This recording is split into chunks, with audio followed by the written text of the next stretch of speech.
British कालीन छत्तीसगढ़ 1816 ईस्वी को अप्पा साहब ने अंग्रेजों के साथ सहायक संधि कर ली। भारत की तत्कालीन परिस्थितियों में कोई भी घटना इतनी महत्वपूर्ण नहीं थी जितनी नागपुर राज्य से अंग्रेजों के द्वारा की गई है संधि। 1818 ईस्वी में भारत में मराठा सर्वोच्चता के स्थान पर ब्रिटिश सर्वोच्चता के युग का प्रारंभ हुआ। 1818 में क्या हुआ? भारत के मराठा सर्वोच्चता के स्थान पर ब्रिटिश सर्वोच्चता का युग प्रारंभ हुआ। रघुजी तृतीय की मृत्यु 11 दिसंबर 1853 को हुई थी। उसका कोई वैध उत्तराधिकारी नहीं था। डलहौजी की हड़प नीति का शिकार नागपुर भोसला राज्य हुआ। 31 मार्च 1854 को नागपुर ब्रिटिश भारत में सम्मिलित कर लिया गया। छत्तीसगढ़ की सामाजिक, आर्थिक, सांस्कृतिक दशा में परिवर्तन आना प्रारंभ हुआ। मराठा काल में अव्यवस्थित शासन था, शांति व व्यवस्था का अभाव था। राजा रंक सभी हैरान व परेशान थे। अब ब्रिटिश शासन व्यवस्था में नियमितता, चुस्ती और प्रजाहित के लक्षण दिखने लगे। कृषि व उद्योग के क्षेत्र में विकास, नवीन भूमि व्यवस्था दिखने लगी। कृषि व उद्योग के क्षेत्र में विकास, नवीन भूमि व्यवस्था व राजस्व व्यवस्था, यातायात के साधनों का विकास, समुचित न्याय व्यवस्था, पुलिस व्यवस्था के क्षेत्र की स्थिति में परिवर्तन आया। भौतिक क्षेत्र में प्रगति ने छत्तीसगढ़ को आधुनिक काल में ला खड़ा किया। सामाजिक दशा छत्तीसगढ़ में ब्रिटिश सर्वोच्च क्षेत्र में आने से अन्य क्षेत्रों की भांति सामाजिक क्षेत्र में परिवर्तन आया। पाश्चात्य सभ्यता व संस्कृति के आने से अमूल चूल परिवर्तन होने लगे। सामाजिक रूढ़ियों से मुक्ति मिलने लगी। लोग के आचार विचार, पहनावा, भाषा, व्यवहार व शिष्टता में भी पाश्चात्य प्रभाव झलकने लगा। विभिन्न कालों में विभिन्न उद्देश्यों से छत्तीसगढ़ आने और बस जाने वाले जाति प्रजाति के लोगों की सांस्कृतिक धाराएं यहाँ की छत्तीसगढ़ी संस्कृति से मिलकर गंगा जमुना संस्कृति बनी। अंचल का काफ़ी बड़ा भाग वनों पहाड़ों से युक्त होने के कारण यहाँ आदिवासी संस्कृति का जोर था। स्वभाव से सरल, उदार, सहिष्णु, कृतज्ञ होने के कारण यहाँ के लोग अंधानुकरण करते थे। जो बातें उन्हें अच्छी लगती थी उसे वे बिना किसी संकोच से स्वीकार कर लेते थे। भूमि की अधिकता व अनाज की विपुलता के कारण भी लोगों में गतिशीलता व क्रियाशीलता का अभाव था। संघर्ष की कमी से साहसिक वृत्ति का अभाव था। लोगों की प्रवृत्ति मूलतः असैनिक थी। छत्तीसगढ़ के प्रायः एक जातीय गांव थे। एक ही जाति के लोग की अधिकता व प्रधानता थी। बाहर से आकर बसने वाले लोगों ने गणित बिगाड़ा। गांव का प्रमुख गौंटिया था और हर गांव में सेवा करने वाले नाई, धोबी, लोहार, रावत, चर्मकार बसे होते थे। सेवा के बदले उन्हें डोली खेत दिया जाता था जिसकी उपज का अधिकार उन्हें होता था। तेल का व्यवसाय तेली जाति लोग करते थे। बैगा गुनिया का भी प्रभाव छत्तीसगढ़ पर था। निम्न वर्ग के लोगों पर जंतर मंत्र, जादू टोना का प्रभाव था। छत्तीसगढ़ में वर्ण व्यवस्था थी। ब्राह्मण, क्षत्रिय, वैश्य, शूद्र चारों वर्णों के लोगों का निवास था। समाज में ब्राह्मण को सर्वोच्च सम्मान प्राप्त था। इसके पश्चात क्षत्रिय व वैश्यों को था। कलचुरी शासन काल में उत्तर भारत में बड़ी संख्या में ब्राह्मण यहाँ आए और राजाश्रय पाकर यहीं बस गए। कलचुरी काल में उत्तर भारत से बड़ी संख्या में ब्राह्मण यहाँ आए और राजाश्रय पाकर यहीं बस गए। छुआछूत की भावना थी। समाज में एकता का संदेश फैलाने वाले सतनाम पंथ, कबीर पंथ, ईसाई पंथ ने प्रयास किया कि वह थोड़ी बहुत सफलता भी पाई। आर्य समाज व थियोसॉफिकल सोसाइटी का भी प्रभाव सराहनीय है। महात्मा गांधी के दलित उत्थान आंदोलन का भी प्रभाव पड़ा। पंडित सुंदरलाल शर्मा यह कार्य यहाँ गांधी से पहले प्रारंभ कर ख्याति प्राप्त कर चुके थे। अंग्रेजी शिक्षा देने वाली संस्था स्थापित हुई जहाँ बिना किसी भेदभाव के समान बर्ताव होता था। अंग्रेजी शिक्षा के साथ आधुनिक ज्ञान विज्ञान का प्रयोग हुआ। खालसा क्षेत्रों के अलावा रियासती क्षेत्रों में भी नए स्कूल और सामाजिक परिदृश्य में बदलाव आया। सामाजिक जीवन पर हिंदू संस्कृति और हिंदू सामाजिक संस्थाओं का वर्चस्व था। ईश्वर पर अगाध श्रद्धा रखने के कारण पाप कर्म से निरत रहने वाले लोग थे। बस्तर में नर बलि की शिकायत प्रायः मिलती थी। अपनी देवी को प्रसन्न करने के लिए नर की बलि दी जाती थी। अंग्रेजी राज में इस पर कठोर नियंत्रण स्थापित किया गया। शिकायत मिलने पर गहन जांच की जाती थी। राजा को सख्त हिदायत दी जाती थी। दीवान को इस प्रथा को रोकने हेतु अधिकृत किया जाता था। भारत को कृषि व ऋषि संस्कृति वाला देश कहा जाता है। भारत के मध्य भाग में छत्तीसगढ़ की भी यही विशेषता थी। मुख्य व्यवसाय कृषि था। धान की पैदावार अधिक होती थी। धान के कटोरा के नाम से अंचल जाना जाता था। सूखा अति वर्षा के फलस्वरूप पड़ने वाले अकाल से किसान साहूकार से ऋण लेकर भारी ब्याज पटाता था। ऋण ग्रस्तता मुख्य समस्या थी।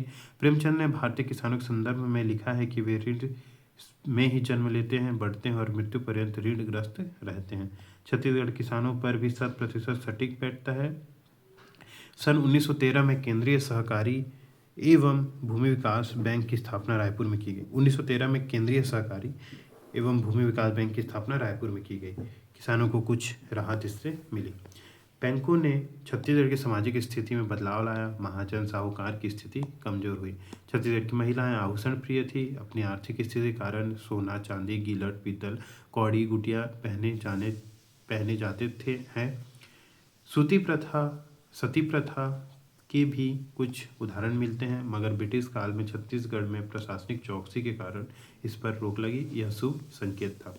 आदिवासी क्षेत्र में हस्तक्षेप से ब्रिटिश शासन कतराती थी।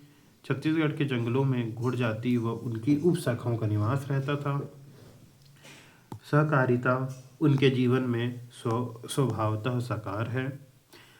संगठन को महत्व देने और बंधुत्व की भावना के कारण आदिवासी समाज व आंसू के बावजूद नाच गाकर मस्त रहता था। आदिवासी आस्थाओं, संस्थाओं व व्यवस्थाओं को छेड़ने का कोई प्रयास अंग्रेजों ने नहीं किया। नरबली जैसे मामलों में ही हस्तक्षेप किया। आदिवासी समाज बूढ़ादेव के उपासक हैं। हर गांव व परगने की अलग देवी होती थी, जिनके सम्मान में मेले मड़ाई का आयोजन होता था। गोंडों की भाषा गोड़ी थी। उनके मात्र 500-600 शब्द हैं, जिनसे वे अपने समस्त मनोगत भाव को अभिव्यक्ति देते हैं। छत्तीसगढ़ी का भी प्रयोग करते हैं। छत्तीसगढ़ में मुसलमानों का राज्य कभी नहीं रहा, मगर मुसलमान छत्तीसगढ़ के गांव में भी मिलते हैं। चूड़ी रुई बुनने का काम सैनिक व पुलिस के रूप में वे यहाँ बसे। आर्थिक दशा शांति एवं व्यवस्था, व्यापार वाणिज्य के विकास पर होता था। मराठा शासन में इस क्षेत्र की उपेक्षा होती थी। व्यापार वाणिज्य को बढ़ावा देने के लिए उस काल में कोई प्रयास नहीं हुआ। यातायात की सुविधाओं के विकास की ओर ध्यान आकृष्ट किया गया।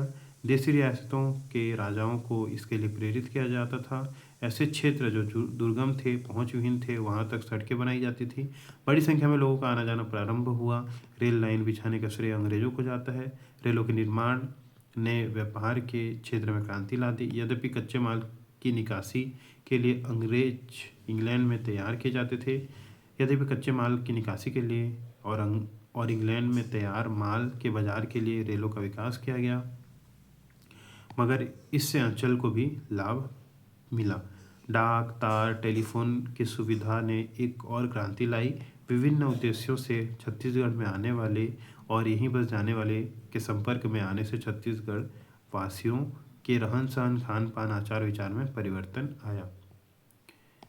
कृषि प्रधान क्षेत्र होने के कारण छत्तीसगढ़ को नहरों के जाल की आवश्यकता थी, मगर अंग्रेजी काल में इस क्षेत्र में उदासी झलकती है। अनुसंधान शालाएं, कृषि शिक्षा की व्यवस्था से कृषि को नवीन गति मिली, मगर वांछित पैदावार नहीं मिला। सिंचाई सुविधा नहीं मिली, ऋण की व्यवस्था नहीं मिली। धमतरी के पास रुद्री नहर और बालोद में आदमाबाद नहर का निर्माण अंग्रेजी काल में हुआ। तालाब, कुएं बनाए गए, पुरानों की मरम्मत की गई, कृषि योग्य भूमि का विस्तार हुआ। कृषि प्रधान छत्तीसगढ़ में किसानों की दशा में सुधार परिलक्षित होने लगा। भारतीय कुटीर उद्योग को नष्ट किया गया। आर्थिक शोषण के लिए विदेशी शासन यही करता है। छत्तीसगढ़ के शिल्पी, दस्तकार, कारीगर, बुनकर बेकार हुए। रायगढ़ में जूट मिल और राजनांदगांव में कपड़ा मिल स्थापित किया गया। आजीविका का नया साधन मिला। छत्तीसगढ़ में औद्योगिक श्रमिकों का नया वर्ग तैयार हुआ। 6 माह खेती का काम, फिर मिल में काम करने लोगों की आर्थिक दशा में सुधार हुआ। लोगों की क्रियाशीलता में वृद्धि हुई, सोच में परिवर्तन आया, अक्षम नौकरी की ओर लोग आकर्षित हुए, शहर की ओर पलायन प्रारंभ हुआ। उसका दुष्परिणाम 100 वर्ष बाद सामने आया। छत्तीसगढ़ में जो कमजोर नस्ल के ढोर पाए जाते थे, उनके स्थान पर सागर, रीवा, गंजाम, मद्रास से बैल भैंस बिक्री के लिए यहाँ आने लगे व जानवरों का नस्ल सुधार हुआ। दुर्ग जिले में रानी तराई बड़े ढोर बाजार के रूप में चर्चित हुआ। दुर्ग जिले का रानी तराई बड़े ढोर के बाजार में के रूप में चर्चित हुआ। भारत में अंग्रेजी राज का जो अभिशाप झेलना पड़ा, उसके तहत अकालों का इतिहास प्रारंभ होता है। लगभग 2 करोड़ लोग अकाल से विभिन्न कालों में मारे गए, मगर विदेशी सरकार को मगरमच्छ आंसू बहाने के अलावा कोई फर्क नहीं पड़ा। सोने की चिड़िया के नाम से चर्चित देश अभाव अकाल का देश बन गया। विदेशी शासन का यह अभिशाप था। भारतीयों की हड्डियों से देश के मैदान सफ़ेद हो गए। एक उच्च पदस्थ अंग्रेज ने टीप दी थी, भारतीयों की हड्डियों से देश के मैदान सफ़ेद हो गए। एक उच्च पदस्थ अंग्रेज ने टीप दी थी। 1921 को रतनपुर के पास खूटाघाट बांध का निर्माण हुआ। 1921 को क्या हुआ? खूटाघाट का निर्माण हुआ। 1927 तक इसे पूरा कर लिया गया। लगभग 66 लाख रुपए इस पर खर्च किए गए। 66 लाख रुपए खूटाघाट बांध पर खर्च किए गए। सिंचाई की सुविधा बढ़ी। धान के अलावा गेहूं, कोदो, चना, बटरा, तिल, मूंग, उड़द, अरहर, मूंगफली, सरसों की फसल को उससे लाभ हुआ। बस्तर जैसे आदिवासी अंचल में सड़कों के निर्माण में से अनाज का निर्यात संभव हुआ। फलतः बस्तर वासियों के लिए चावल महंगा हो गया। सिक्कों का बड़े पैमाने पर चलन हुआ। नाप माप के में सुधार किया गया। वनोपज के निर्यात में भी अंचल समृद्ध हुआ। वनों को आरक्षित किया गया। फलतः बस्तर जैसे क्षेत्रों में 1910 में भयानक विद्रोह हुआ। आरक्षण की वृहद योजनाएं छोटी बनाई गई। छत्तीसगढ़ के रियासतों को वनों से भरपूर आय होने लगी। बस्तर, कांकेर, सरगुजा, जसपुर नगर के राजा इससे लाभान्वित हुए। अंग्रेज सर्वोच्चता में छत्तीसगढ़ के आने के पश्चात अंग्रेज अधिकारियों ने राजस्व व्यवस्था को दुरुस्त करने के बहाने भू राजस्व व्यवस्था की। 1855-57 ईस्वी तक 2,78,536 रुपये 5 आना 8 पैसे वसूल किए गए। 55-57 वहीं 58 से 60 के मध्य यह राशि 3,11,192 रुपये 11 आना 5 पैसे और 61-62 में 3,17,819 रुपये 10 आना 4 पैसे हो गई। बंगाल विजय के पश्चात वहाँ भी भू राजस्व में इसी प्रकार से वृद्धि होती गई।